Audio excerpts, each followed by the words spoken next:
सब लोग जानते हैं कि Prahlad Maharaj is a devotee of Lord Narasimhadev, is a devotee of Krishna. So इसलिए जो अलग अलग त्यौहार हैं तो उन पे अलग अलग उन्हीं के विषयों पर चर्चा करते हैं, तो एक्चुअली हमको और ब्लेसिंग्स मिलती हैं, है ना। तो हम लोग अभी so everyone is now here. So हम लोग थोड़ा इन्वोकेशन प्रेयर्स करेंगे, इन्वोकेशन प्रेयर्स के बाद फिर हम will start. Okay okay, so kindly mute yourself, है ना। ओके। अज्ञानतिमिरन्धस्य ज्ञानञ्जनशलाकया चक्षुरुन्मिलितं येन तस्मै श्रीगुरुवे नमः। श्रीचैतन्यमनोभीष्टं स्थापितं येन भूतले स्वयं रूपा गदाभयं ददाति स्वपदान्तिकं। वन्देऽहं श्रीगुरु श्रीयुतपदकमलं श्रीगुरुन् वैष्णवांश्च श्रीरूपं सकृजातं सैंगलरघुनाथामृतं तं सजीवं साद्वैतं सावधूतं परिजनसहितं कृष्णचैतन्यदेवं श्रीराधा कृष्णपादान् सैगणललिता श्रीविशाखान्वितांश्च। हे कृष्ण करुणा सिन्धु दीनबन्धु जगत्पते गोपेश गोपिकाकान्त राधाकान्त नमस्तते। तप्तकाञ्चन गौराङ्गी राधे वृन्दावनेश्वरी वृषभानुसुते देवी प्रणमामि हरिप्रिये। वाञ्छाकल्पतरुभ्यश्च कृपा सिन्धुभ्य एव च पतितानां पावनेभ्यो वैष्णवेभ्यो नमो नमः। जय श्री कृष्ण चैतन्य प्रभु नित्यानंद श्री अद्वैत गदाधर श्रीवासादि गौर भक्तवृंद। हरे कृष्णा कृष्ण कृष्णा हरे हरे, हरे राम राम राम हरे हरे। नमो विष्णुपादाय कृष्णपृष्ठाय भूतले श्रीमते भक्ति वेदांत स्वामिनिति नामिने।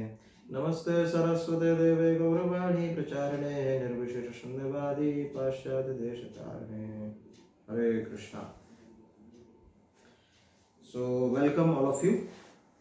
सो हमने पिछले बार में चर्चा करी थी, जस्ट थोड़ा सा हम रिव्यू कर देते हैं कि प्रहलाद महाराज इज ऑलरेडी, है ना, प्रहलाद महाराज ने ऑलरेडी अभी षंड और अमर करके जो है उनसे ऑलरेडी वो टीचिंग ले रहे हैं, ठीक है। तो षंड और अमर कौन है वो बताएगा, किसके बेटे हैं षंड और अमर। हिरण्यकशिपु ने ऑलरेडी तपस्या कर ली है बहुत सारी, और अभी प्रहलाद महाराज ऑलरेडी बॉर्न हो चुके हैं। हिरण्यकशिपु उनसे सवाल भी पूछ चुके हैं, क्या तुमने क्या सीखा। और प्रहलाद महाराज ने बताया कि ओ बेस्ट ऑफ द डेमन्स, भगवान विष्णु की worship is the most powerful worship and one should do that. तो ऐसे करके उन्होंने हिरण्यकशिपु को बोला। हिरण्यकशिपु एकदम चैलेंज्ड हो गए प्रहलाद महाराज के इस प्रश्न से। और क्योंकि आप लोग जानते हैं कि एक्चुअली हिरण्यकशिपु ने लगभग सभी को कैप्चर कर लिया था, और हमने बताया था कि हिरण्यकशिपु का इतना ऑपुलेंस था, है ना, वो जिस सीजन में चाहते थे उस सीजन, वो वाला सीजन वो अभी बोल देते थे। अभी जैसे मान लीजिए अभी बहुत गर्मी लग रही है, हिरण्यकशिपु बोलेंगे कि एक्चुअली क्या है कि मुझे दोपहर के 12 बजे से लेकर 3 बजे तक इस समय मुझे एकदम स्नोफॉल चाहिए अभी यहाँ पे। मान लीजिए जैसे आप जाजपुर रोड में हैं, आप ऐसे बोलेंगे मेरे को स्नोफॉल चाहिए, तो स्नोफॉल होगा, ठीक है। अब जैसे मान लीजिए कि आपको बोलेंगे कि नहीं कि मेरे को अभी जैसे कोई मान लीजिए ऑरेंज, है ना, अभी जैसे ऑरेंज का सीज़न नहीं है तो मुझे ऑरेंज चाहिए, तो ऑरेंज उनको मिलेगा। तो इतना टेरराइज करके रखे थे वो देवी देवताओं को। और जैसे जो आपके जो वरुण थे, है ना, वरुण को उन्होंने एक्चुअली क्या था, अपना गार्डनर बना के रखा था। वरुण मतलब इज डेमीगॉड ऑफ वाटर, है ना। तो बोले कहते जाओ हमारे गार्डन में पानी दो, है ना। अग्निदेव को उन्होंने रसोईया बना के रखा था। तो इस तरीके की हालत थी प्रैक्टिकली। और जब भी कुछ भी कोई देवता वो जस्ट वो ऐसे अपनी एक आईब्रो उठा के देख देता था, तो प्रैक्टिकली जो देवी देवता थे वो बहुत डर जाते थे। एक अपनी आईब्रो ऐसे करके ऐसे देख देता था कि नहीं भाई कौन क्या मेरे हिसाब से नहीं चल रहा है, तो प्रैक्टिकली एवरीवन गेट्स शिवर। तो this is an opulence of Hiranyakashipu, है ना। और वो सबसे बड़ा एनिमी अपना विष्णु को मानते थे। क्यों मानते थे? इसलिए मानते थे कि विष्णु ने जब वराह का फॉर्म लिया था तो एक झापड़ मार के उन्होंने हिरण्याक्ष करके उसका उनका वध कर दिया था। तो और डेफिनेटली जो विष्णु हैं he is the protector of devotees. Okay okay okay, Hare Krishna. अभी सुनाई दिया क्या? ओके, अभी बेटर है। ओके ओके, थैंक यू आपने बताया। हाँ, कोई दिक्कत हो तो प्लीज़ और बताइए। सुनाई नहीं देगा तो कैसे चलेगा फिर काम। तो ये बात हमने बताया था। तो हिरण्यकशिपु ने भाई सोचा कि नहीं भाई मेरा बेटा है ना, तो मैं उसको सबसे बेस्ट एजुकेशन दूंगा। ऐसा होता है कि नहीं, हम सब लोग सोचते हैं बेस्ट एजुकेशन देंगे और बेस्ट एजुकेशन दूंगा। और तो शंड और अमर किसके बेटे थे? शुक्राचार्य के बेटे थे ना। शुक्राचार्य जो is the demigod of Acharya, sorry, is the Guru of all the दैत्यास, है ना। और Brihaspati is the Guru of all demigods. तो शुक्राचार्य के बेटे थे, है ना, शंड और अमर। उनसे, और शुक्राचार्य के पर्सनली सिखाए हुए मतलब वो थे। और ये best of politicians, best of material science, वो सब जानते थे। जितने हमारे अभी एक्चुअली टीचर्स भी नहीं जानते थे, उतना शंड और अमर का नॉलेज है प्रैक्टिकली। वो हमारे टीचर्स जो भी होंगे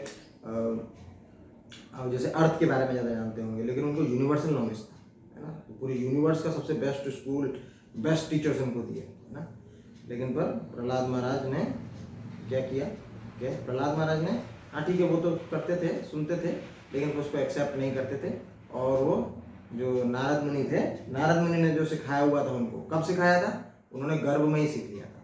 तो इसकी हमने लास्ट टाइम चर्चा करी थी कि नारद मुनि ने, प्रहलाद महाराज जब माता कयादु के गर्भ में थे और उनके आश्रम में थे, है ना, तो प्रहलाद महाराज शब्द यूज कर रहे थे, है ना, ऋषि अनुग्रहाय, मतलब ऋषि के अनुग्रह से मेरे को तो याद रहा, है ना। मैं गर्भ में था, लेकिन पर नारद मुनि के आशीर्वाद की वजह से ये सब चीज़ मुझे याद रही, ये ज्ञान मुझे याद रहा।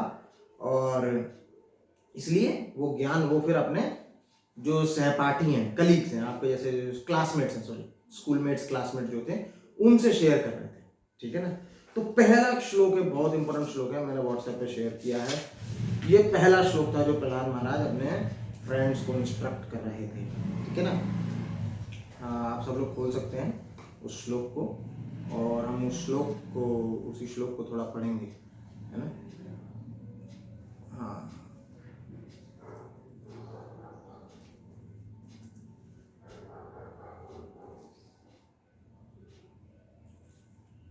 श्रीमद् भागवतम का 7th कैंटो का 6th चैप्टर का पहला शब्द है ये, पहला श्लोक है ये, है ना। तो मेरा वॉइस दिख रहा है, मेरा वीडियो दिख रहा है, सब दिख रहा है? ओके, तो मैं पहले एक बार श्लोक पढ़ूंगा, फिर आप सब लोग भी उच्चारण कीजिएगा, ठीक है। बहुत इंपॉर्टेंट श्लोक है और बहुत ज़्यादा मतलब शिक्षा प्रदान करने वाला श्लोक है ये। आज हम लोग पढ़ेंगे इसको। तो श्री प्रहलाद उवाच कौमाराचरेत प्राज्ञो धर्मान् भागवतानिह दुर्लभम मानुषं जन्म तदपि अध्रुवम अर्थदम। कोई पढ़ेंगे?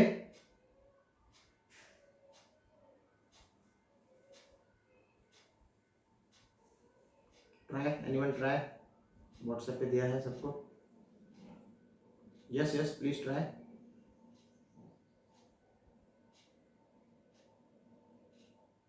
No, yes. 7th canto 6th chapter 1st श्लोक।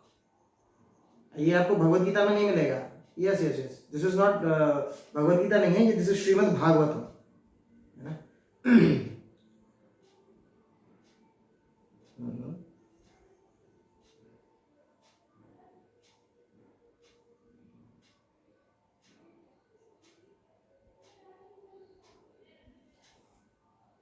Okay, very nice.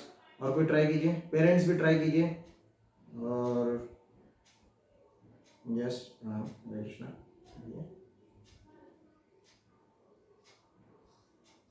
हम्म हम्म हम्म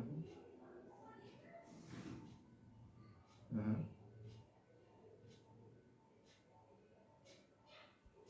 अर्थदम, अर्थदम, ओके, गुड, वेरी गुड। और कोई?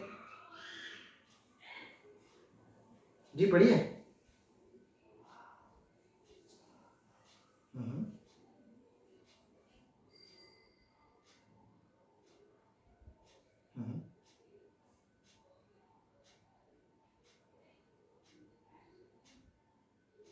अर्थदम, वेरी गुड।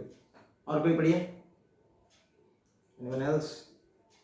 हाँ हाँ बिल्कुल बिल्कुल, माता जी प्लीज।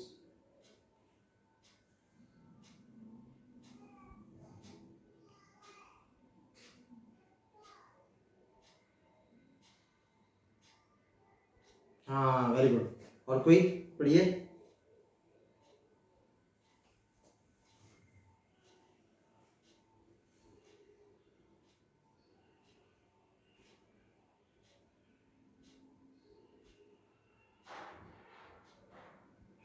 Very good. और कोई? प्रभु जी, any prabhu ji want to recite? Okay, so translation पढ़ेगा कोई क्या इसका? व्हाट्सएप में है, मैं भेजा है। एनीवन, कोई भी ट्रांसलेशन पढ़ेगा क्या? हाँ हाँ बिल्कुल बिल्कुल, yes please. Hmm hmm hmm hmm hmm हम्म।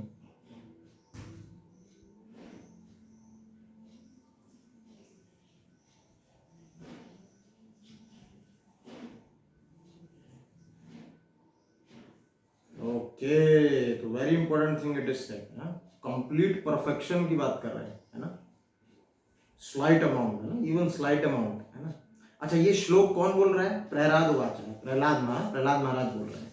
और प्रहलाद महाराज की कितनी आयु है जिस समय बोल रहे हैं? कोई गैस करेगा? कितने वर्ष के हैं प्रहलाद महाराज अभी?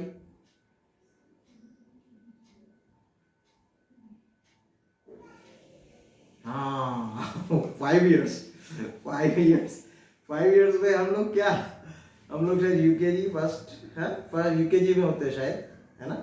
या फिर एलकेजी में होते हैं, लाइक दैट। और शायद हम लोग शायद ABCD शायद पढ़ चुके होते हैं। उसका कुछ 2 वर्ड्स, कुछ ऐसे वर्ड्स मिला के, जैसे ए फॉर एंट, ऐसे कुछ करके शब्द हम बनाना चालू करते हैं। मतलब अभी जो मैं देख रहा हूँ शायद ऐसा होता है। तो इट इज़ लाइक दैट के मतलब जिस समय की जो हमारी अभी आयु है, मतलब प्रैक्टिकली प्रहलाद महाराज जैसे मान लीजिए स्पीकर हैं, है ना? कोई स्पीकर हैं, जैसे बहुत बड़े स्पीकर हैं, आप किसी स्पीकर को बुलाते हैं, तो प्रहलाद महाराज उतना लेवल का मैच्योरिटी शो कर रहे हैं, है ना? और ऐसा कैसा पॉसिबल हुआ? ऐसा पॉसिबल हुआ क्योंकि हमने पिछले सत्र में इस्कॉन टेम्पल में जो इस्कॉन क्लास हुई थी उसमें डिस्कस किया था। उसमें बताया था ऋषि अनुग्रहायात, है ना? नारद जो नारद ऋषि हैं, जो भक्त है, भगवान के शुद्ध भक्त हैं, उनके अनुग्रह से। और उनका अनुग्रह कैसे मिला था उनको? क्योंकि उनकी माता ने उनकी सेवा करी थी, है ना? तो ये बहुत इंपॉर्टेंट चीज़ है। अब आइए इस श्लोक के इनर मीनिंग में थोड़ा डीप डाइव करते हैं, है ना? क्या बोलना चाह रहे हैं? प्रहलाद महाराज बोल रहे हैं कि जो इंटेलिजेंट है ना, अभी हम समझेंगे कि नहीं भाई ऐसा क्यों बोल रहे हैं, है ना? जो इंटेलिजेंट है उनको क्या करना चाहिए?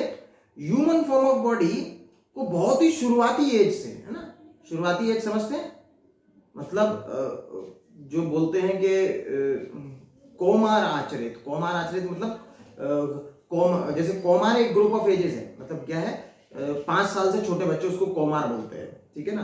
फिर उसके पौगंड आता है, पौगंड से आपका आता है ये 5 से 10, ठीक है ना?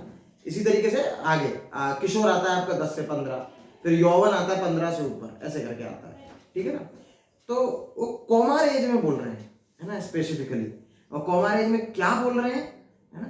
कौमार एज में ये बोल रहे हैं कि जो इंटेलिजेंट है, जो थोड़ा सा भी इंटेलिजेंट है, सफिशिएंटली इंटेलिजेंट है, ठीक है ना, वो भगवान की भक्ति, है ना, भक्ति को प्रॉपर ट्रांसलेट करते हैं एज अ डिवोशनल सर्विसेज, है ना? और एक्टिविटीज ऑफ डिवोशनल सर्विस को 5 साल की उम्र से ही, टेंडर एज ऑफ चाइल्डहुड से चालू कर देना चाहिए। अब बता रहे क्यों इंटेलिजेंट क्यों है, इसलिए बता रहे क्यों इंटेलिजेंट। क्या? क्योंकि ह्यूमन फॉर्म ऑफ लाइफ सबसे ज्यादा रेयरली अचीव्ड है ना? आपको जैसे मान लीजिए इस पृथ्वी में बहुत सारी जैसे रेयर कुछ चीज है, जैसे मान लीजिए हीरा है ना? हीरा में भी एक जैसे मणि होती है ना, वो बहुत रेयर होती है ना? उसी प्रकार से ह्यूमन फॉर्म ऑफ लाइफ भी बहुत रेयर है, ठीक है ना? और उसमें क्या आता है कि एक लेकिन बट टेम्पररी है, ऑल दो टेम्पररी, लेकिन रेयर भी है, टेम्पररी भी है। मतलब आपको पता है कि ह्यूमन फॉर्म ऑफ लाइफ मिल गई, लेकिन पर ऐसा नहीं है कि नहीं भाई अभी हम लोग एकदम पैदा हो गए तो हमेशा अब रहेंगे ही रहेंगे इस पूरी धरती पे, कभी हम जाने वाले नहीं हैं। ये सबको पता है कि हम जो जन्म लिया है उसका मृत्यु भी निश्चित है ना। तो इसलिए इसको बोल रहे हैं टेम्पररी, है ना, मोस्ट रेयरली, लेकिन पर टेम्पररी, लेकिन मीनिंगफुल हो सकती है ये, है ना। क्यों? क्योंकि अगर भक्ति की जा सकती है इसमें, इसी ह्यूमन फॉर्म लाइफ में भक्ति की जा सकती है। और क्या बोल रहे हैं, even a slight amount of devotional service से कंप्लीट परफेक्शन को पाया जा सकता है ना, जो कि और लाइफ में ऑलमोस्ट इम्पॉसिबल है, ऑलमोस्ट इम्पॉसिबल है, पॉसिबल ही नहीं है और दूसरी लाइफ में भक्ति कर पाना। तो ऐसा क्यों बोल रहे हैं? इंटेलिजेंट वाली बात तो पहले क्यों है, ठीक है ना। इंटेलिजेंट वाली बात समझिए कि एक्चुअली क्या है, लोग ऐसा बोलते हैं, मतलब आज के लोग भी, या फिर मैं आपसे बोलूँगा कि 30-35 साल पहले भी, है ना, और ऐसा भी नहीं था कि नहीं ये कलयुग की बात है, ये कुछ ना कुछ इस टाइप के पोर्शन के लोग, वो कलयुग में थोड़े ज़्यादा हैं, लेकिन इस तरीके के लोग एक्चुअली द्वापर युग में भी थे, त्रेता युग में भी थे, हर एक युग में रहते हैं। वो ये लोग बोलते हैं, क्या बोलते हैं कि भक्ति तो जब बूढ़े हो जाते तब करना चाहिए हमको, है ना। सुना है कि नहीं ऐसा? भक्ति तो अभी जब बूढ़े हो जाते तब करना चाहिए, जब आपके एकदम हाथ पैर, आप किसी भी कुछ एकदम करने के लायक ना रहो, पूरे एकदम लूले टूंडे हो जाओ पूरे एकदम, और बिस्तर पे पड़ जाओ, जब भी आपको कुछ भी काम ना हो उस समय ये सब करना चाहिए। अभी क्यों करना चाहिए इसका? तो लेकिन पर प्रहलाद महाराज एकदम उल्टा बोल रहे हैं, है ना। तो प्रहलाद महाराज लेकिन पर उल्टा तो बोल रहे हैं, लेकिन पर एक चीज़ और बोल रहे हैं, इंटेलिजेंट, जो इंटेलिजेंट है वो ये ऐसा करेगा। अभी हम उसको समझते हैं कि ऐसा क्यों बोल रहे हैं प्रहलाद महाराज, ठीक है ना। ये हमने शिला प्रभुपाद के परपट में से लिया है। और क्या बोल रहे हैं, है ना, दुर्लभ मानुषम जन्म, है ना। तो उसको प्रहलाद महाराज और भी एक चीज और बोल रहे हैं कि उसको इंद्र तृप्ति के लिए यूज नहीं करना चाहिए, है ना। उसको इंद्र तृप्ति के लिए यूज नहीं करना चाहिए। कोई हाथ उठाया है, कुछ पूछना चाह रहा है, अगर किसी के कुछ क्वेश्चन है तो लास्ट में पूछ सकते हैं, है ना, जैसे सेशन एंड होगा वो पूछ सकते हैं मेरे से क्वेश्चन। Yes, okay. तो इंद्र तृप्ति मतलब जो भौतिक सुख है ना, अपनी इंद्रियों के सुख के लिए, सिर्फ उसके लिए नहीं लगाना चाहिए, है ना। और क्या करना चाहिए, है ना, भगवान की भक्ति करनी चाहिए। भगवान की भक्ति का क्या मतलब है ना, भगवान की भक्ति का मतलब है जैसे हर एक युग में, हर एक धर्म में युग में अलग अलग तरीके के प्रोसेसेस हैं। तो कलयुग में हरि नाम है ना, चैंटिंग ऑफ होली नेम बोल रहा है ना, तो ये करने के लिए बोल रहे हैं। क्यों बोल रहे हैं, है ना, क्यों? क्योंकि ये दुर्लभ है। अब मान लीजिए अगर आपके पास एक अच्छा बिजनेसमैन है ना, वो क्या करता है, उसके पास कभी भी फंड आता है तो उसको इन्वेस्ट करता है ना, ऐसी चीज में इन्वेस्ट करता है जो उसको अच्छा रिटर्न दे। यही एक अच्छे बिजनेसमैन की परिभाषा है ना। मान लीजिए कोई ऐसा कंपनी है और आपको पता है बिजनेस, आप जैसे बिजनेसमैन है, आपके पास मान लीजिए कुछ मनी है, मान लीजिए 1000 रुपीज है या फिर 1 लाख रुपीज है, मान लीजिए आप, एक कंपनी है XYZ। अब वो XYZ कंपनी, आपको पता है इस कंपनी का दिवालिया हो गया है और ये कल बंद होने वाली है, क्या आप उस कंपनी में इन्वेस्ट करेंगे? हाँ, क्योंकि अगर आपने इन्वेस्ट किया तो आपका पूरा 1000 रुपया वो जीरो हो जाएगा, है ना। तो यस, तो प्रहलाद महाराज वही बोल रहे हैं कि इतना ही इंटेलिजेंस चाहिए जितना अभी आपने शो किया, है ना। आपको पता है कि वो कंपनी नेक्स्ट दिन डूब जाएगा या फिर 2 दिन बाद डूब जाएगा, ठीक है ना, और मेरा उससे कोई फायदा नहीं है, उसमें मैं उसमें पैसा लगाऊंगा, वो जीरो मेरे को जीरो मिलेगा। तो आप कभी लगा डालेंगे क्या उसमें पैसा? कभी नहीं डालेंगे, ठीक है ना। आप ये सोचेंगे कि नहीं भाई, एक ऐसा हम लोग ऐसे, एक जो अच्छा बिजनेसमैन है वो ऐसे सोचता है कि नहीं भाई मेरे को अपने पैसा बैंक में रखूं, बैंक में डालूं क्योंकि वहां पे बढ़ेगा, या फिर मैं ऐसी कंपनी में लगाऊं जो कि अच्छा ग्रोथ कर रही है। यही एक अच्छे बिजनेसमैन की परिभाषा है, वो अपने पैसे को ऐसे एसेट्स में लगाता है जो ग्रो करते हैं, ना कि जो नीचे जाते हैं, है ना। ऐसा नहीं होता है, ठीक है ना।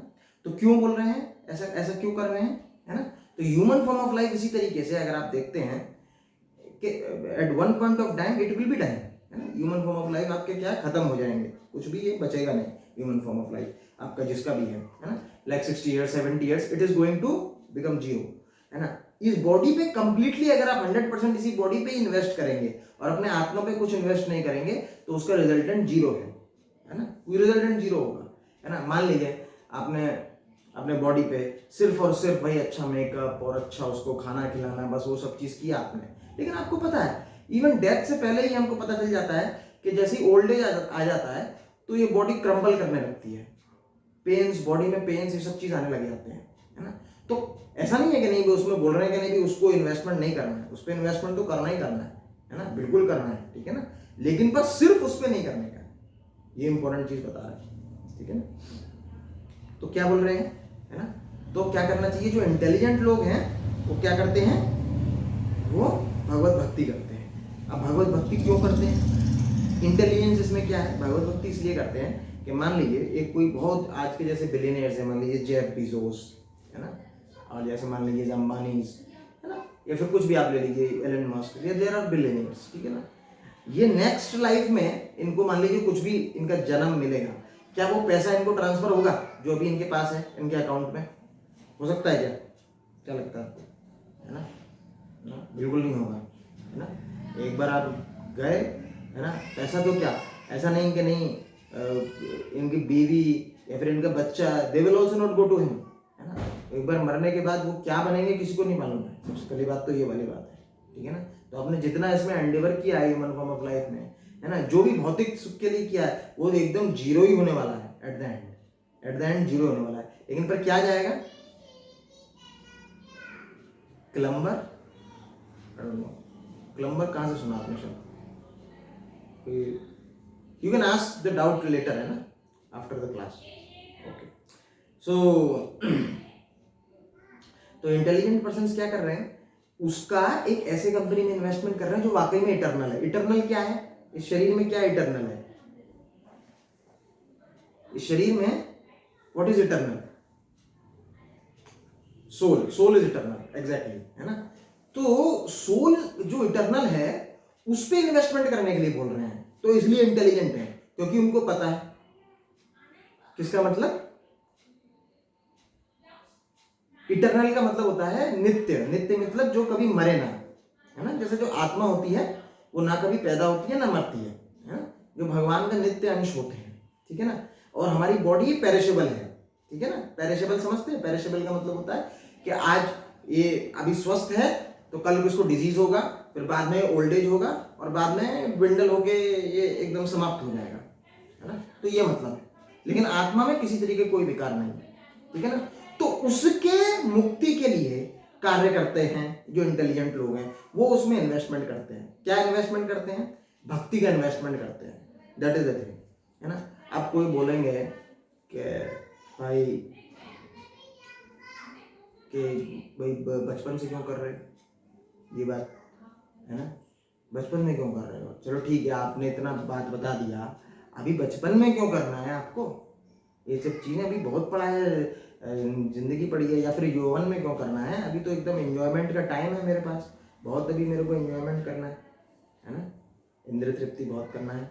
तो इसमें एक चीज़ बताते हैं कि डेथ, क्या आपको पता है कि कोई बोल सकता है क्या कि मेरा डेथ 50 ईयर्स के बाद ही होगा, ऐसा कोई बोल सकता है क्या, कोई बोल सकता है कि मेरा डेथ 60 ईयर्स के बाद ही होगा, कोई बोलेगा कि नहीं भाई मैं 100 ईयर्स तो कम से कम जीऊंगा, या फिर कोई ऐसा प्लान करता है क्या, चलो ठीक है मैं 100 ईयर्स जीऊंगा तो 90 ईयर्स तो मैं ये कर लेता हूँ, बाकी 10 ईयर्स में ये करूंगा, कोई ऐसा करता है क्या, nobody can do it, death can come at any moment, है ना, can come at any moment.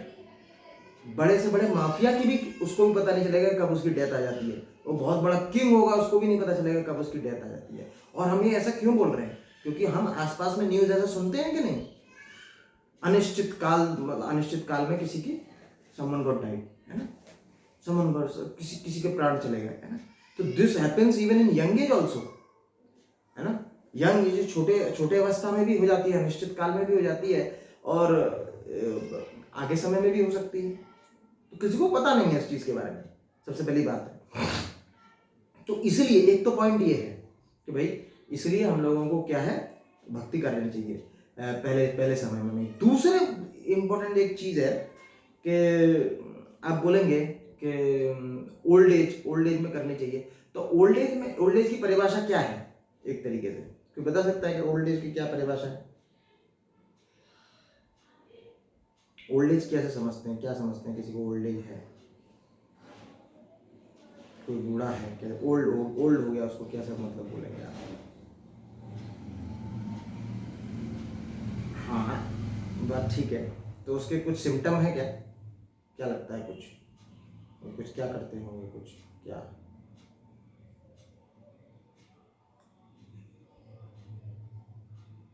ठीक है, ओके,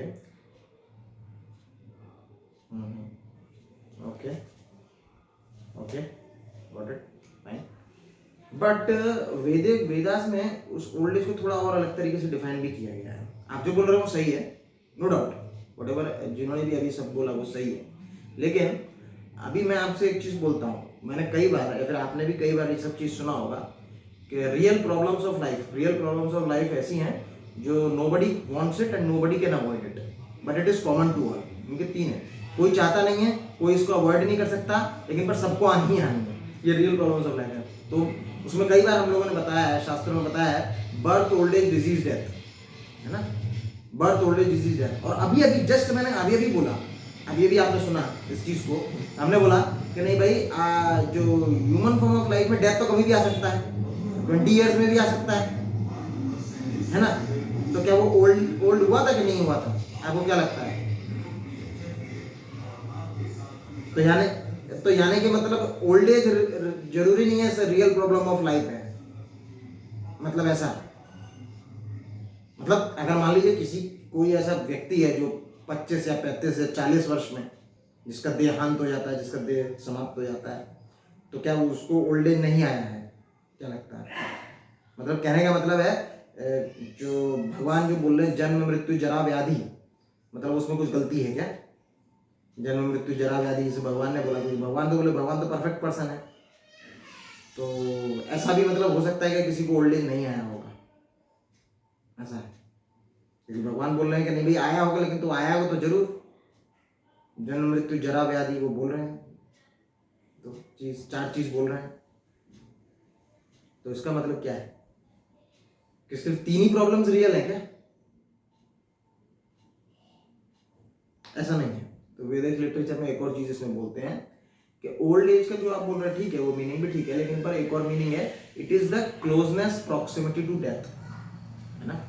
मतलब अगर आप बोलेंगे ओल्ड एज का मतलब ये है कि डेथ के निकट, वृद्ध जो है वो डेथ के निकट, जितना डेथ के निकट है, दैट इज उस पीरियड को ये बोलते हैं आपका व्याधि, जो आपका ये था जरा, मतलब ओल्ड एज वाली जो बात बोलते हैं, ठीक है ना, व्याधि, ये मतलब जो डेथ के जितना निकट है, तो उसको भी ओल्ड एज बोला जाता है। अब जैसे फॉर एग्जांपल कोई 15 ईयर्स में एक्सपायर हो गए, तो मतलब इट्स नॉट लाइक दैट कि वो ओल्ड एज में नहीं रहा है, he has been to old age. क्यों? क्योंकि 15 या 13 से 14 15 years he has been to old age, है ना? क्लोजनेस टू डेथ, तो जो क्लोजनेस टू डेथ है उसको भी डिफाइन किया जाता है as an old age, as per Vedic principal, है ना? तो ओल्ड एज में, ठीक है ना, तो ओल्ड एज में भक्ति क्यों पॉसिबल नहीं है? ओल्ड एज में एक्चुअली क्या है, शंकराचार्य एक बहुत अच्छा श्लोक बोलते हैं, है ना?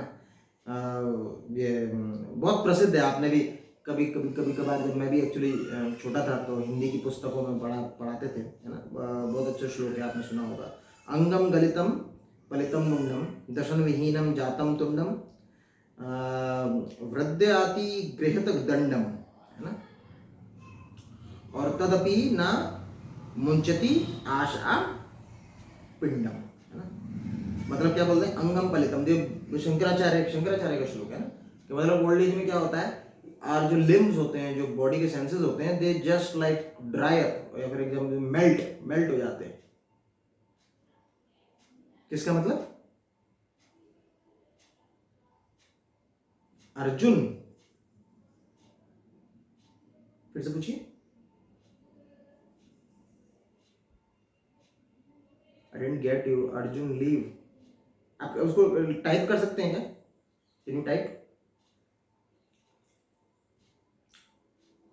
तो मैं बता रहा था, ओल्ड एज में क्या हो जाता है, जो बॉडी होती है पूरी एकदम वीक हो जाती है, जैसे आपने बताया, शंकराचार्य बता रहे हैं, ठीक है ना?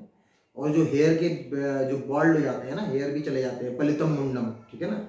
दशन विहीनम, दिस दशन mean this teeth they break down, ठीक है ना? और वृद्ध आते ही गृहित दंडम, मतलब जब भी बूढ़ापन आ जाता है तो डंडा लेके चलना पड़ता है, ऐसे मुड़ जाते हैं एकदम, अब बेंड हो जाते हैं, ठीक है ना। और लेकिन पर क्या बोलते हैं शंकराचार्य जी का लास्ट लाइन, ये सबसे ज्यादा इंपॉर्टेंट है तदपि न मुच्यति आशा पिंडम, उतने पर भी उसकी जो इच्छाएं हैं वो नहीं जाती हैं। क्यों नहीं जाती हैं भाई? क्योंकि उसने जिस तरीके की प्रैक्टिस की होती है वो ओल्ड एज में रिफ्लेक्ट होती है प्रैक्टिकली, है ना।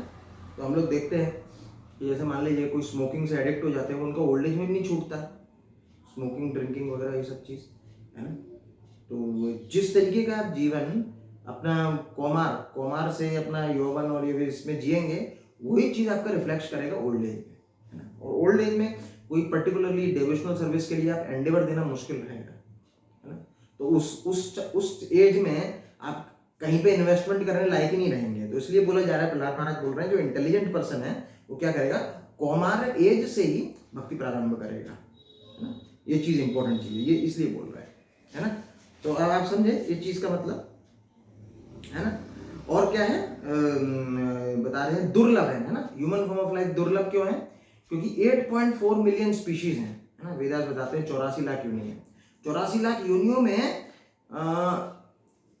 मतलब human form is coming, it is very rare. एक ह्यूमन फॉर्म ऑफ लाइफ आता है, उसमें वो ह्यूमन फॉर्म ऑफ लाइफ में अगर हमने उसको यूटिलाइज ढंग से नहीं किया, अगर उसमें भक्ति नहीं करी, तो फिर से 8.4 मिलियन स्पीशीज में फिर से जाना पड़ता है ना। और फिर से we have to go across all the troubles and all that thing, है ना। तो इंटेलिजेंट पर्सन क्या बता रहा है? इंटेलिजेंट पर्सन क्या कर रहा है? यही ह्यूमन फॉर्म ऑफ लाइफ में डिवोशनल सर्विस करके ये जो birth old age cycle, disease और डेथ का जो साइकिल है, इससे निकल जाने का है। ये इसमें साफ साफ प्रहलाद महाराज बोल रहे हैं।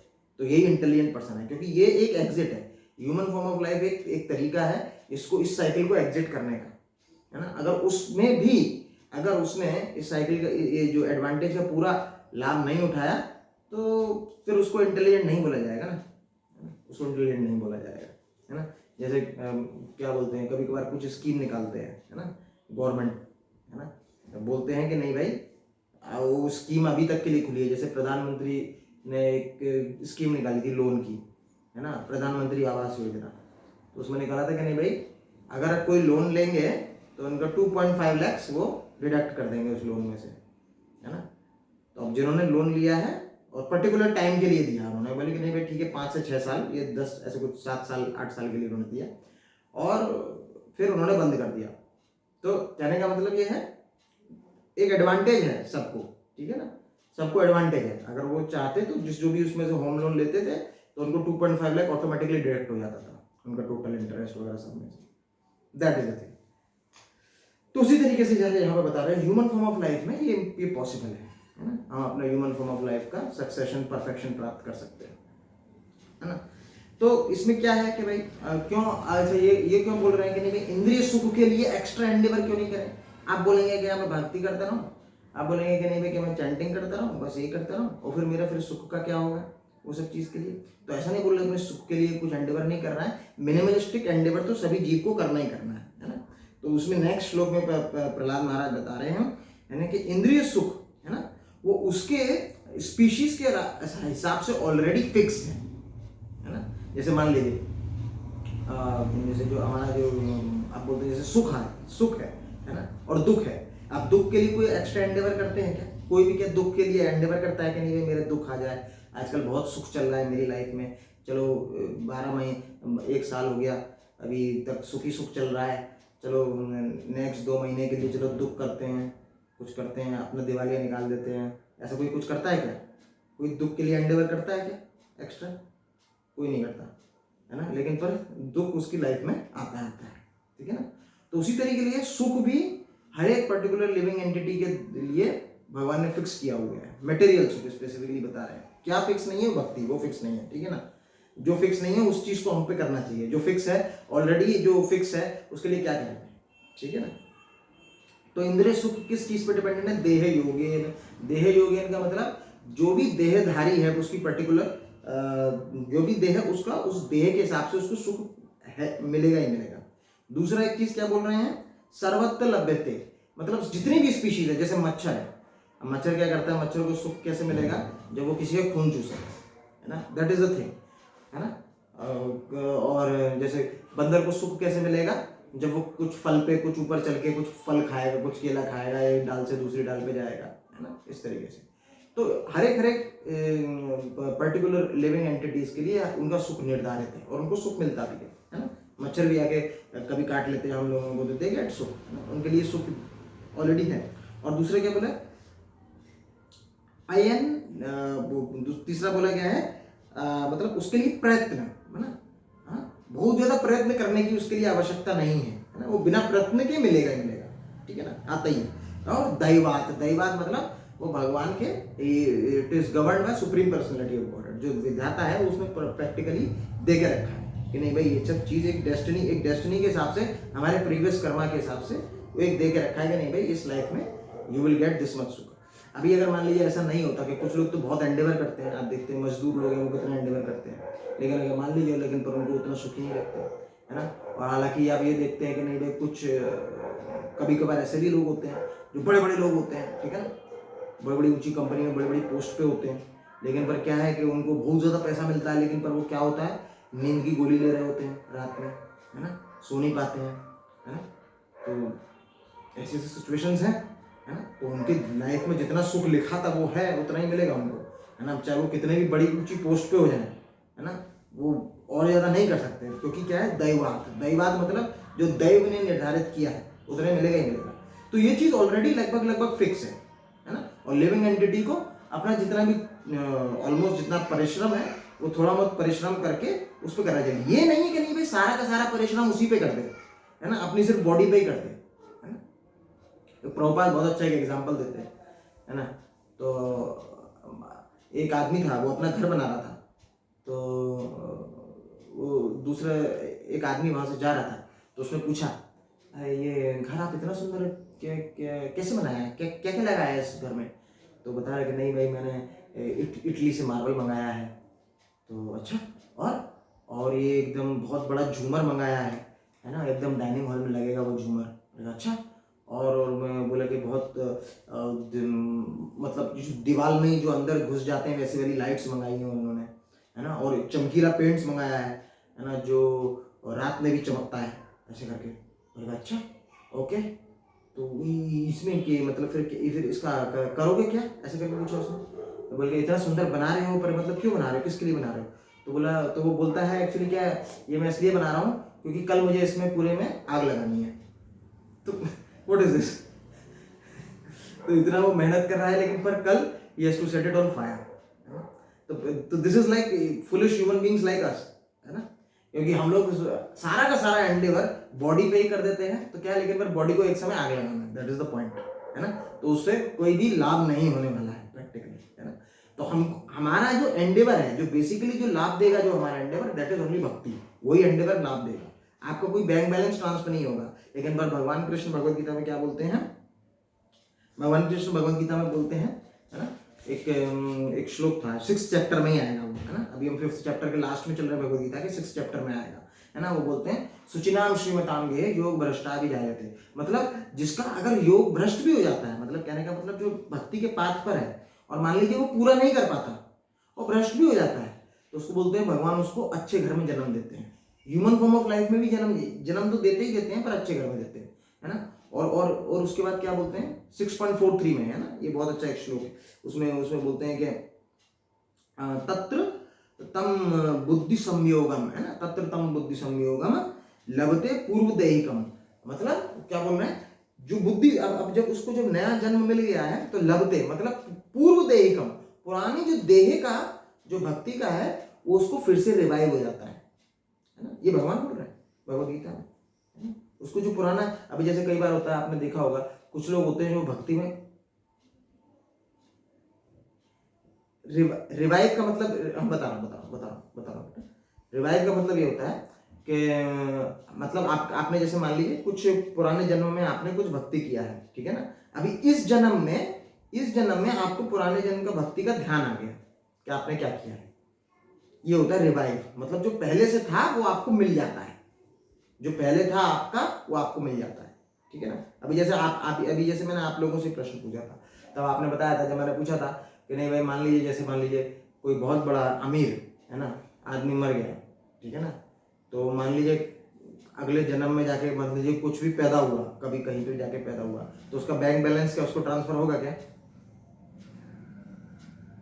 आपने मना किया, सभी ने मना किया था, है ना, वो पॉसिबल ही नहीं है, आपको आइडेंटिफाई नहीं कर पाएगा पहली बात तो, और आइडेंटिफाई भी कर पाया तो भाई पैसा कौन किसको देने वाला है? कोई नहीं देगा। बैंक बैलेंस था, कुछ भी उसका पुराना जो उसके शरीर से कुछ भी रिलेटेड था, कुछ भी ट्रांसफर नहीं होगा, है ना। नारद मुनि एक बड़ा एग्जाम्पल बताते हैं कि एक व्यक्ति था, उसको अपने ग्रह से बहुत आसक्ति थी, है ना, तो कभी मैं बाद में उसका पूरा स्टोरी बताऊंगा आपको, लेकिन बस छोटा पार्ट बता देता हूँ उसमें। तो कैलाश नाम था उसका, ठीक है ना, तो उसको अपने ग्रह से बहुत आसक्ति थी, तो उसके बेटों में वो डिवीजन करना पसंद नहीं करना चाह रहा था, ठीक है ना, अपने घर का, और उसके बेटे बोले थे नहीं भाई अभी आप जाने वाले हो, उसको डिवीजन करो, बोले नहीं करना, ये मेरा है, ऐसे करके, तो वो मर गया, और जब मर गया तो उसी घर में वो सांप बन के पैदा हुआ, एग्जैक्टली, है ना।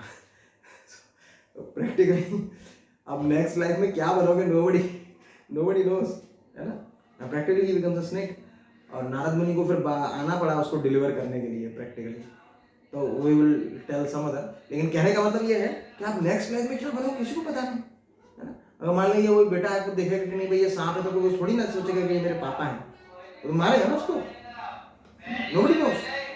सो जिस तरीके के कर्म के उस हिसाब से आपको नेक्स्ट बॉडी मिलता है ना? और जो जिस तरीके की आपकी मानसिकता होती है देह जो उसके लिए, तो उसी हिसाब से आपको नेक्स्ट बॉडी मिलता है ना, तो इस तरीके की सिचुएशन होता है। तो कहने का मतलब ये है कि जो नेक्स्ट लाइफ में हम लोगों का ये पर्टिकुलर लाइफ का धन वो सब चीज़ ट्रांसफर नहीं होगा, कुछ भी ट्रांसफर होने का नहीं का, तो पॉसिबल नहीं है ना, पॉसिबल नहीं है, तो इसीलिए लेकिन पर जो भक्ति है वो भगवान बोल रहे हैं वो रिवाइव हो जाएगी आपकी। मतलब अगर मान लीजिए मैंने को अगर कुछ पर्टिकुलर मार्क्स लाने हैं भक्ति में, जैसे मान लीजिए पासिंग मार्क है 50 और मैं इस जन्म में लगभग 10 मार्क्स तक भक्ति कर पाया, तो मेरे को नेक्स्ट जन्म में 0 से स्टार्ट नहीं करना है, वो 10 से स्टार्ट हो जाएगा मेरा। ये चीज भगवान भगवद गीता में बता रहे हैं। तो अभी आप समझे प्रहलाद महाराज क्यों बोल रहे हैं ये इंटेलिजेंट है, समझे आप? इज इट मेकिंग सेंस और नॉट, है ना, कि भाई एज सून एज पॉसिबल जब भी आपको पता चल रहा है यू शुड स्टार्ट, अब वो भक्ति स्टार्ट कर देना चाहिए। भक्ति का मतलब कलयुग में ऐसा बिल्कुल भी नहीं है कि जैसे सतयुग में जैसे वो वहाँ पे हिमालय में चले जाना है, एक टांग पे खड़ा होकर ऐसे करके बोलना है ओम ब्रह्मणे नमः, ऐसे ऐसे करके, नहीं ऐसा कुछ नहीं।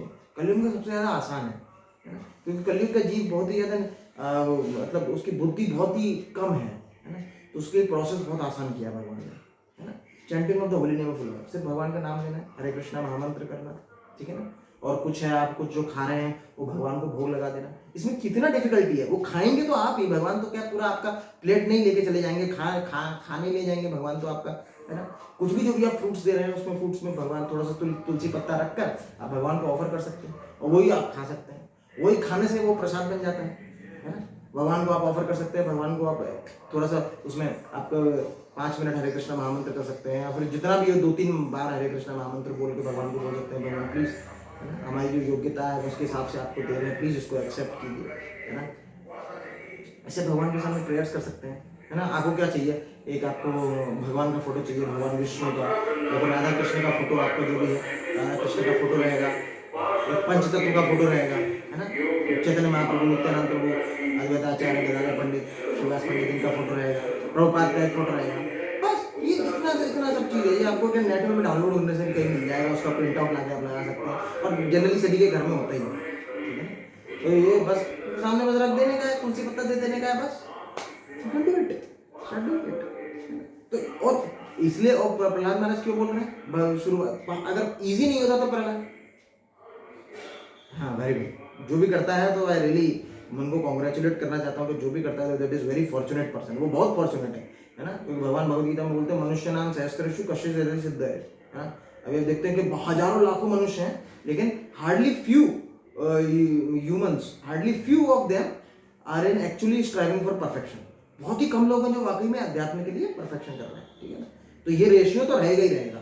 आप 1000 लोगों को आप बोलेंगे नहीं भाई 1000 लोग क्लास में से आइए, लेकिन 1000 में से सिर्फ 10 ही आएंगे, ये रेशियो तो भगवान ऑलरेडी फिक्स कर चुके हैं। सहस्त्र मतलब हजारों करोड़ों लोग हैं, उनमें से कुछ ही लोग हैं जो मनुष्यों को परफेक्शन की बात जो सुनेंगे, बाकी जो अपने हित की बात सुनेंगे, दैट इज द थिंग। ये तो फिक्स है, ठीक है ना। तो कुछ जो भी लोग कुछ कर रहे हैं, that's very nice, you should be doing it continuously, they should be doing it, है ना। तो ये बता रहे हैं कि नहीं भाई, उसमें क्या है कि हम लोगों को पुराना जो भी है वो सब चीज़ भक्ति है वो याद हो जाता है ना। और एक और चीज़ बात बोल रहे हैं प्रहलाद महाराज इसमें कि जो जैसे जैसे हम लोग ज़्यादा इंद्रिय भोग करते हैं, उससे क्या होता है, उतना परसेंटेज ऑफ एज वेस्ट हो जाता है ना।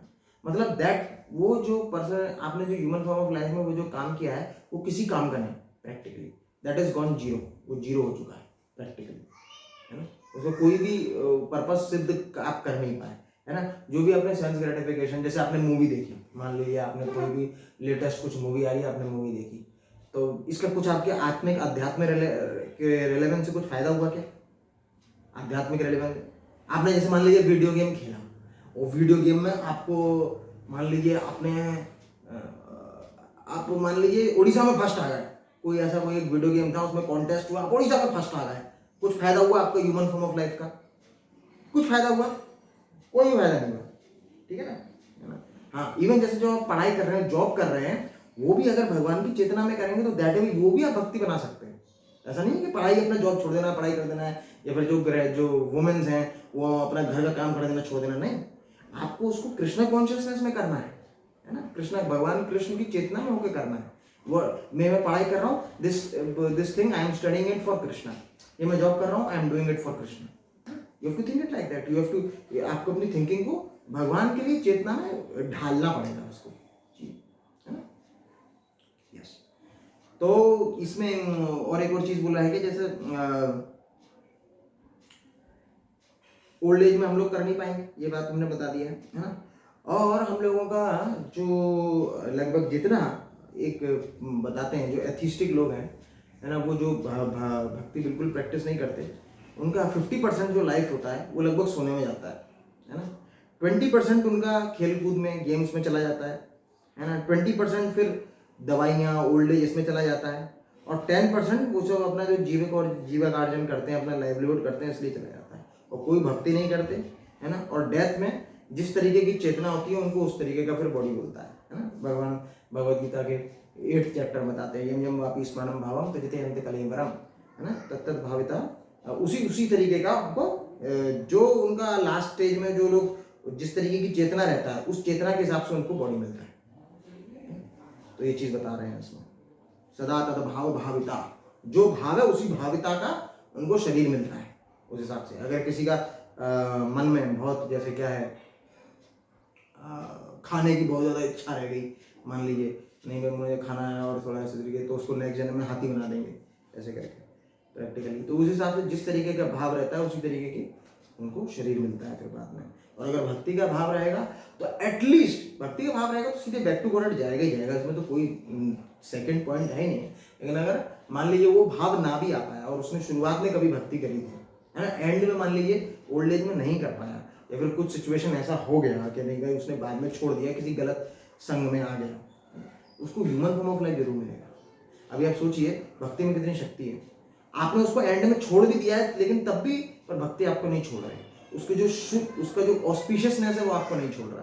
That is the importance. इसलिए जो बुद्धिमान लोग हैं वो शुरुआत से इसको करेंगे, शुरुआत से करने में ये बात है कि जो भी चीज आप देखते हैं जो 5 years ऑफ एज या 10 years 15 या फिर जो यंग एज में है, जो उस समय ये भक्ति अगर कर लेते हैं तो उनका शरीर उस हिसाब से ढल जाता है ना। अगर आप अपने शुरुआती एज में ही, है ना, जल्दी सुबह उठना सीख गए, है ना, तो ये आपके साथ जिंदगी भर रहेगा, जिंदगी भर रहेगा ये आपके साथ। आपको कभी जल्दी उठने में कभी दिक्कत नहीं होगी, है ना। आप जल्दी उठ के मंगल आरती वगैरह ये सब चीज करना चालू कर दिए, ये गुड हैबिट्स आपके थ्रू आउट रहेगी लाइफ में, है ना। लेकिन आप लेटर ये ओल्ड एज में आप नहीं कर सकते। अगर आपने मान लीजिए ये शुरुआत में नहीं किया होगा, आप ओल्ड एज में नहीं कर पाएंगे कभी भी। हम अब कभी आप अगर मान लीजिए नॉर्थ साइड में कभी आप पहाड़ों में वगैरह में जाएंगे तो वहाँ पे देखेंगे कि नहीं भाई जो ओल्ड एज है वो ठंडे, ओल्ड वाले जो लोग हैं वो ठंडे पानी से नहा लेते हैं। क्यों? क्योंकि वो शुरुआत से ही नहा रहे हैं, जब वो छोटे थे तभी से नहा रहे हैं, है ना। हम लोग जैसे जो ज़्यादा होंगे जिन्होंने कभी ठंडे पानी से नहाने का थोड़ा मुश्किल रहता होगा, उनको वहाँ पे गर्म पानी चाहिए होगा। बड़े बड़े 5 स्टार होटल में फिर वो जाएंगे, फिर वहाँ पे उनको गीजर वाला पानी मिलेगा तब वो नहाएंगे। तो डिपेंड करता है किस तरीके से हम लोग अपने जीवन को शुरुआती रूप में करते हैं। और ये जो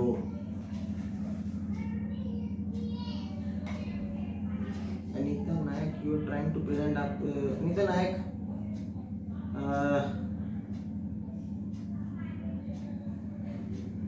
वॉइस तो आपको सुनाई नहीं दे रहा है, लेकिन पर आप कुछ स्क्रीन शेयर कर दे रही हैं।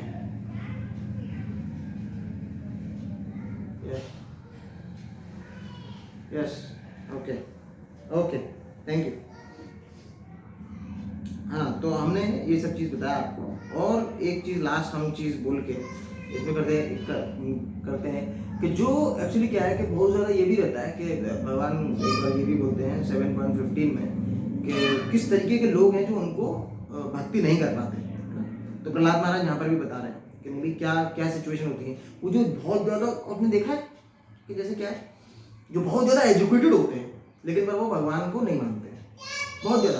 कुछ लोग ऐसे होते हैं उनको एजुकेशन बहुत अच्छा है, PhD वगैरह करे हुए हैं, लेकिन पर वो एथिस्टिक होते हैं, है ना। तो भगवान तो उस तरीके की एजुकेशन में वो इतना क्या हो जाते हैं, उनका जो ज्ञान हो जाता है वो माया से आच्छादित हो जाता है ना। तो क्योंकि उन्होंने भक्ति नहीं करी होती है तो उनको सुकृति नहीं मिलती।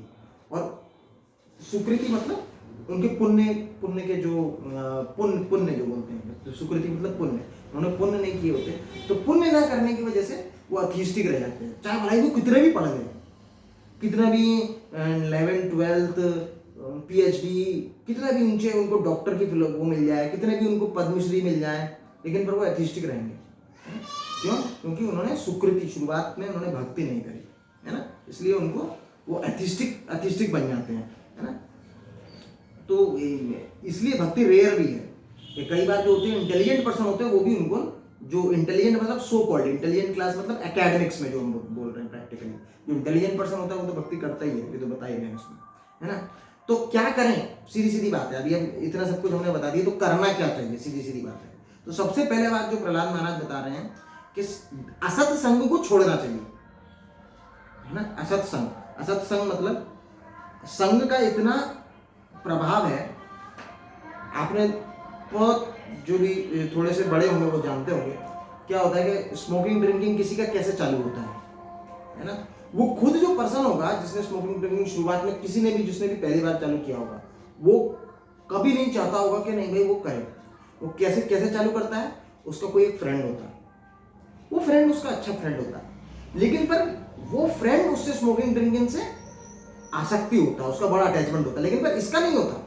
लेकिन पर क्योंकि ये इसका फ्रेंड होता है और इससे एसोसिएट करता है, ये ऑटोमेटिकली इसमें भी ये अटैचमेंट डेवलप हो जाता है। ये होता है संग का पावर। आप जिस तरीके का संग करते हैं, भले ही वो क्वालिटी आप में ना हो, लेकिन आप जिस पर्सन से संग कर रहे हैं उसकी क्वालिटी आप में डेवलप हो जाएगी। तो इसलिए बोल रहे हैं असत संग को हमको छोड़ना चाहिए। असत संग मतलब इस तरीके का संग जो कि ज्यादा मेटेरियलिस्टिक लोग हैं, ज्यादा जो पाप कर्म करते हैं, पाप कर्म में लिप्त रहते हैं, है ना, ज्यादा इंजॉयमेंट में, ज्यादा इंद्रिय भोग करते हैं, गलत तरीके के काम करते हैं, स्मोकिंग ड्रिंकिंग, इस तरीके का अगर हमें इस तरीके की चीजें तो हमको भी कम करनी चाहिए, और जो ये सब चीज करते हो उनसे भी हम लोगों को कम एसोसिएट करना चाहिए, है ना। हम लोगों की इच्छा नहीं होगी करने की, लेकिन क्योंकि हम इनसे एसोसिएट कर जाएंगे तो हो जाएगी। उसी तरीके से प्रहलाद महाराज भी बोल रहे हैं कि जो मेटेरियलिस्टिक जितना बहुत ज्यादा भौतिक आदमी होगा, है ना, एक तो होगा भक्तों का संग। भक्तों के संग में क्या होगा, हम लोगों को वैसी क्वालिटी डेवलप हो जाएंगी भक्तों जैसी। हम बस संग कर रहे होंगे, हम हो सकता है कि हमको कृष्ण से कोई मतलब लेना नहीं है, लेकिन हम डिवोटी से संग कर रहे होंगे, तो ऑटोमेटिकली हम लोगों में वो क्वालिटी डेवलप हो जाएंगी डिवोटी वाली। भगवान से अटैचमेंट ऑटोमेटिकली डेवलप हो जाएगा, क्योंकि उसका हमारा नहीं था, उसका था, ठीक है ना। अब जैसे प्रहलाद महाराज तो क्या थे, वो तो माँ की गोद में बच्चे ही थे ना, माँ के पेट के अंदर में ही थे ना। नारद मुनि से तो कभी मिले ही नहीं वो, बस उन्होंने नारद मुनि के अनुग्रह की वजह से वो जो उन्होंने उनकी माता को बोला वो उनके कान तक पहुंच गया।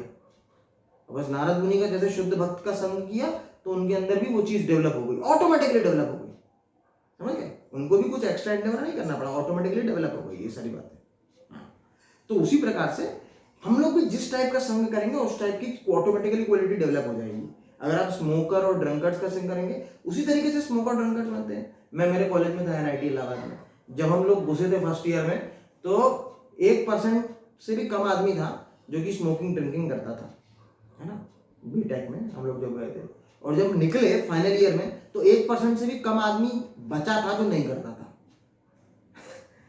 समझे?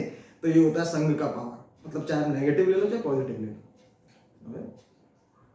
तो इसलिए हम लोगों को भक्तों का संग करना चाहिए, भक्तों का संग करना चाहिए, उनसे एसोसिएट करना चाहिए, उनसे संग करने का मतलब ये है, ऐसा नहीं है कि भक्तों के साथ आप मिलके मूवी देखें, नहीं, भक्तों के साथ मिलकर डिवोशनल एक्टिविटीज करने का है ना, वो सब चीज करने का है ना। तो उससे क्या होगा कि हमारा जो हृदय में ऑटोमेटिकली भगवान का स्टेब्लिशमेंट हो जाएगा, मतलब हृदय में ऑटोमेटिकली भगवान के प्रति लव डेवलप हो जाएगा, है ना। और हमको जो चीज़ हमको ऐसा लग रहा है कि नहीं ये हम फोर्सफुली कर रहे हैं, वो ऑटोमेटिकली हम लोग बहुत लविंगली करेंगे, है ना।